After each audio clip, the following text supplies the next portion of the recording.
이번에는 성경의 역할과 목적에 관하여 한번 살펴보도록 하겠습니다. 디모데후서 3장을 강의하면서 성경의 궁극적인 목적이 무엇인가를 한번 살펴본 적이 있는데요. 이 시간에는 이제 성경의 목적도 목적이지만 역할, 하는 일, 구체적으로 어떤 일을 성경이 우리한테 해주고 있는가 한번 살펴보도록 하겠습니다. 물론 이제 부분적인 거지만 일단은 살펴보면서 은혜를 받도록 하겠습니다. 성경 근거 구절로는 디모데후서 3장 16절과 히브리서 4장 12절을 중심으로 같이 한번 살펴보도록 은혜를 나누도록 하겠습니다. 성경은 너무도 중요한 거죠. 성경은 단순한 책이 아닙니다. 성경은 하나님의 말씀이죠. 구약도 그렇거니와 신약 역시 마찬가지죠.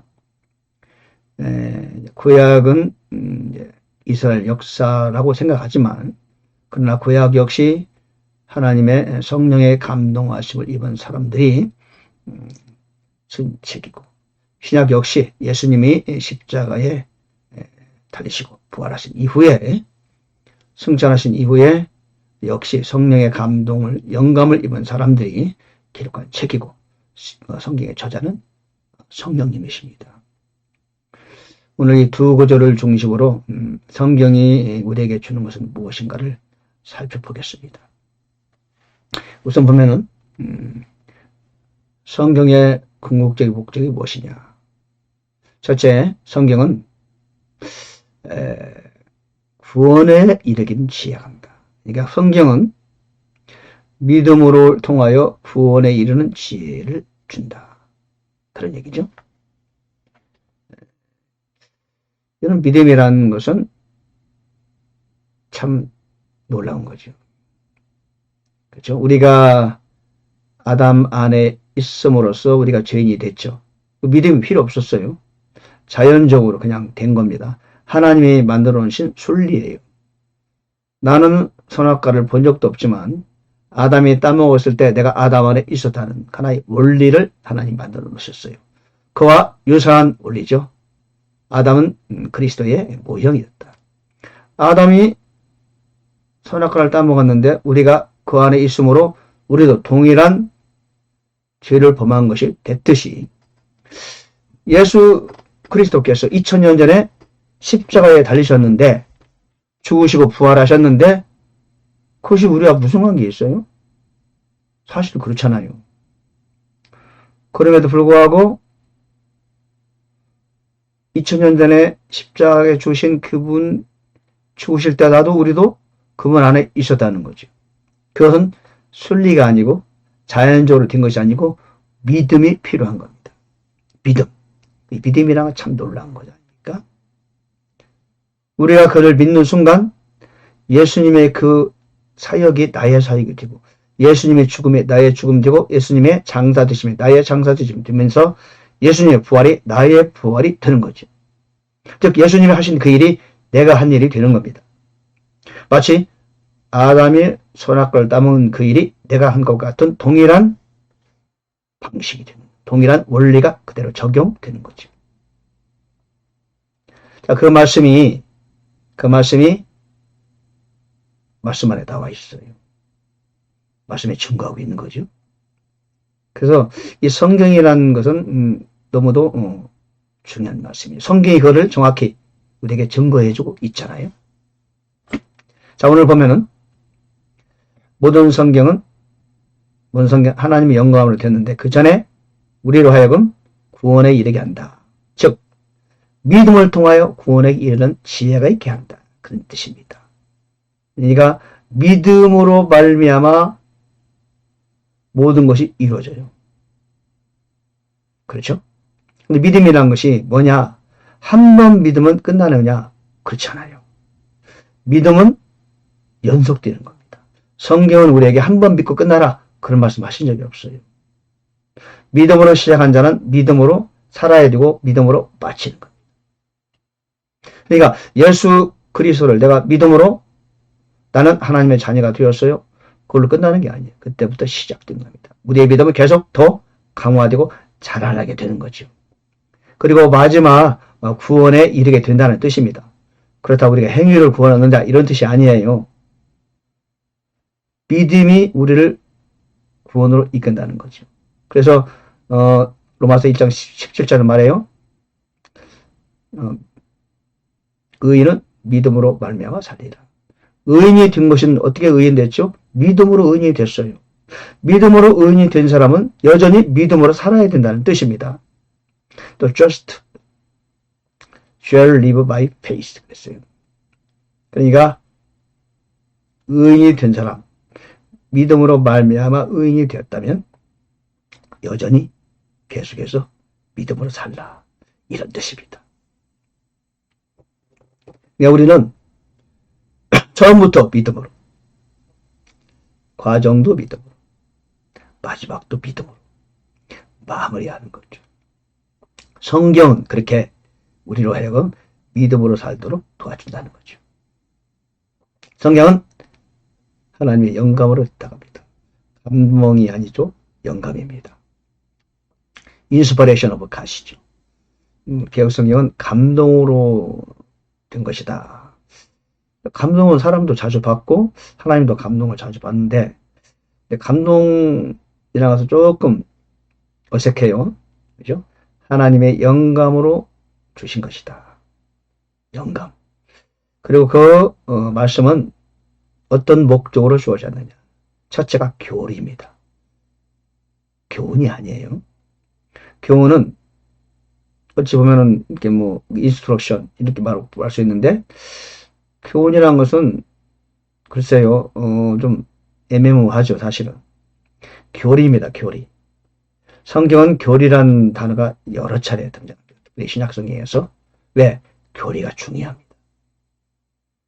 교리. 그 다음에 책망. 바로잡음. 책망으로 끝나는 게 아니고 바로잡음. 바로 잡아주는 거죠. 하나님 말씀은 우리에게 책망으로 끝나는 게 아니고 우리를 바로 잡아줘요. 그게 전부가 아니에요. 의롭게 교육하게 하는 겁니다. 의로 교육. Instruction of in righteousness. 그러니까 의롭게 계속 우리를 교육해야 만들어 주신다. 그런 거죠. 책망과 더불어 교정해주고 그뿐 아니라 의로 계속 교육시켜준다. 우리는 평생 사는 동안에 하나님 말씀을 통하여 교육을 받아야 된다는 거죠. 그래서 어떻게 되느냐? 하나님의 사람으로 완전한 사람이 되어야 합니다. Be perfect. 퍼펙트맨이 되어야 돼요. 여러분, 완전한 사람이라는 말이 성경에 나온 말입니다. 우리는 완전을 향해 나아가는 사람들이에요. 그 이유는 하나님의 선한 일을 철저히 하게 하기 위해서. 선한 일은 뭐다? 하나님의 뜻을 이 땅에 실현하는 거죠. 주기도문의 세 번째 기도 제목. 아버지의 뜻이 하늘에서 이루어진 것처럼 땅에서도 이루어지게 하옵소서. 그 이루어지는 그 일을 우리가 수행해야 된다는 뜻입니다. 우리는 그래서 하나님의 수행 주체가 되는 거죠. 하나님의 위임 주체가 되는 거죠. 하나님께서는 당신의 해야 할 일을 우리에게 위임해 주시고 우리는 그 일을 수행하는 주체가 되는 겁니다. 그러려면 완전을 향해 나아가죠. 왜? 하나님의 해야 할 일을 우리가 해야 되니까. 우리가 완전한 만큼, 완전히 가까운 만큼 하나님의 일을 더 잘 위임받을 수 있고 하나님의 일을 더 잘 수행할 수가 있는 거죠. 그렇잖아요? 아버지가 해야 할 일을 아들한테 네가 좀 해라. 그런데 아무래도 유치원생은 아빠 할 일을 잘 하기가 좀 어색하겠죠? 부족하겠죠? 실수도 많고. 중학생은 어느 정도 하겠죠? 그러나 좀 불만족스럽겠죠? 대학생쯤 되면은 아버지가 하는 일을 상당히 어느 정도 하겠죠? 그리고 사회인이 되면은 이제 아버지 하는 일을 훌륭하게 수행할 수도 있겠죠. 왜요? 그만큼 성장하고 성숙했으니까. 우리도 마찬가지요. 비유가 맞았는지 모르겠어요. 우리도 그만큼 성장하고 성숙하고 완전을 향해 나아가면은 하나님의 선한 일, 하나님의 사역, 하나님의 뜻을 성취하고 이뤄감에 있어서 철저히 갖춰지게 되는 것이다. 그것이 바로 하나님 우리에게 원하시는 바 그거죠. 그래서 성경은 역할을 있어요. 히브리서 4장 12절에 보니까 살아있고 권능이 있다. 하나님의 말씀에 살아있어요. 권능이 있어요. 그리고 어떠한 검보다도 예리해요. 검보다 예리해요. 왜 그런 거죠? 왜 하나님 말씀이 살아있고 권능이 있으며 어떤 검보다 예리해야 되는 이유가 뭐죠? 그 이유는 우리의 혼과 영과 및 관절과骨을 찔러 쪼개야 되는 거죠. 우리의 마음의 생각과 의도를 분별해야 돼요. 하나님 말씀이. 그 이유가 뭐죠? 완전한 사람이 되게 하기 위해서. 혼은 혼대로, 영은 영대로 나눠져야 되는 거죠. 여기 보면은 혼과 영과 및 괄수와 곤주가 나오죠. 혼, 영, 몸이 나오는 거죠. 사일전 5장 23절에 나오잖아요. 너희 혼과 몸과 영을 온전히 보존하기를 원하노라. 성경에는요, 우리 개혁성경에 영혼이란 말이 있는데 사실 영혼이란 말은 그 단어는 성경에 없는 말입니다. 영이면 영이고 혼이면 혼입니다. 영혼이란 말은 아예 없는 말입니다. 헬라에도 없고요, 히브리에도 없고 영어에도 없어요. 우리 개혁성경에만 영혼이란 말이 있어요. 그 번역을 좀 고쳤으면 좋겠는데 이번에 개정 계획에도 손을 안 대셨더라고. 대한성서공회에서. 그 영은 영이고 혼은 혼이고 몸은 몸입니다. 영혼이라는 말은 성경에는 없는 말입니다. 영과 혼이 갈라져야 됩니다. 그렇죠? 영과 혼이 갈려야 돼요. 영은 영이고 혼은 혼이고 몸은 몸입니다. 그래야 우리는 영의 사람이 되고 거룩을 향해 나아갈 수 있고 성령을 따를 수가 있습니다. 혼은 나 자신을 말합니다. 때로는 나의 마음이고 나의 마인드. 혼이 몸을 따를 수도 있고 영을 따를 수도 있습니다. 영을 따른다는 것은 성령을 따른다는 의미입니다. 성령 안에서 행하라. 성령을 쫓아 행하라. 그것은 누구한테 명령하는 거냐면 지금 우리 혼에게 명령하는 겁니다. 우리 몸은 그리스도와 함께 죽었습니다. 합법적으로. 법적으로 죽어있는 상태요. 물론 아직은 우리 몸에 속해 있지만 이 몸은 죽어있는 상태. 그러므로 우리는 몸에게 명령할 수 있습니다. 몸이 죽기 전에 우리는 몸은 우리의 남편 역할을 했습니다. 로마서 10장처럼. 그러나 몸이 죽었으므로 우리는 그리스도께 시집갈 수 있어요. 우리 혼이. 그러므로 우리는 이제는 우리가 몸을 관리할 수 있고 명령할 수 있습니다. 우리 혼이 몸을 따르지 않고 성령을 따를 수 있습니다. 왜요? 죽었으니까. 그래서 우리는 우리 몸에게 명령해야 돼. 너는 죽었잖아. 너는 죽었어. 죽었다고 선포해 줘야 돼요. 그럼에도 불구하고 몸이 계속해서 나를 유혹하지요.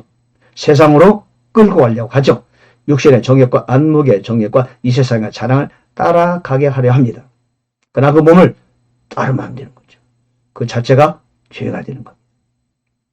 그래서 하나님의 말씀은 살아있고 권능이 있고 어떤 검보다도 예리하여 혼은 혼이고 영은 영이고 그리고 몸은 관절과骨을 찔러 둘로 나누는 거예요. 몸을 박살나게 한다. 누가? 하나님의 말씀이. 그리고 우리 하나님의 말씀을 가까이 하면은 몸을 그냥 박살내는 거예요. 몸을 그냥 더 이상 활동하지 못하게 만드는 거예요. 말씀이 그렇게 만든다는 거죠. 그러므로 우리가 말씀을 가까이 해야 할 이유가 바로 거기 있는 거 아니겠습니까? 말씀을 멀리 하면은 이 몸이 서서히 움직이기 시작하는 거죠.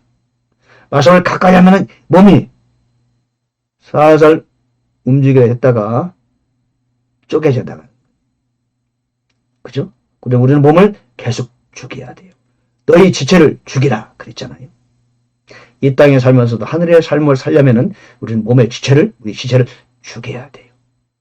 이미 죽은 지체만 죽었다고 선언해야 됩니다. 자, 오늘은 성경의 궁극적인 목적과 역할에 관해서 말했어요. 디모데후서 3장 15, 16절과 더불어 히브리서 4장 12절에 입각해서 같이 말씀을 따라봤습니다. 하나님의 말씀, 정말 말씀은 우리가 가까이 해야 돼요. 가까이 하면 할수록 하늘의 보물창고는 계속 열립니다. 열면 열수록 또 다른 보물이 거기에 숨겨 있습니다. 하나님 말씀을 깊이 묵상하고 암송하고 연구하면 연구할수록 더 놀라운 보화가 숨겨 있는 것을 발견하게 됩니다. 마치 바다로 나가면 나갈수록 바다가 더 넓잖아요. 그래서 하나님의 말씀을 깊이 만날수록 사람은 겸손해질 수가 없어요. 자, 하나님 말씀은 그런 거죠. 자, 하나님 말씀은 모든 사람에게 각자 동일한 은혜를 주죠. 유치원생이 말씀을 읽으면 유치원생도 은혜를 받고, 중학생도 은혜를 받고, 대학생도 은혜를 받고, 대학원생, 교수도 은혜를 받아요. 각자 영적인 수준에 따라서 각자 하나님은 그들에게 베풀어 주시는 거죠. 내가 그만큼 애써 수고하는 만큼 말씀의 부활은 열려지게 되어 있습니다. 설계자는 하나님의 종 여러분들께서는 그러한 책임을 가져야 되죠. 더 많은 부활을 열심히 캐내서 양들에게 나눠줘야 돼요. 신선한 꼴을 줘야 되잖아요. 그러면은 말씀에 심취해야 되죠. 영어로 말씀을 대하면서 수많은 감춰진 부활을 꺼내서 양들에게 풍성하게 제공할 의무가 우리 목자들에게 있는 거죠. 그런 훌륭한 작은 목자가 되시기를 바랍니다.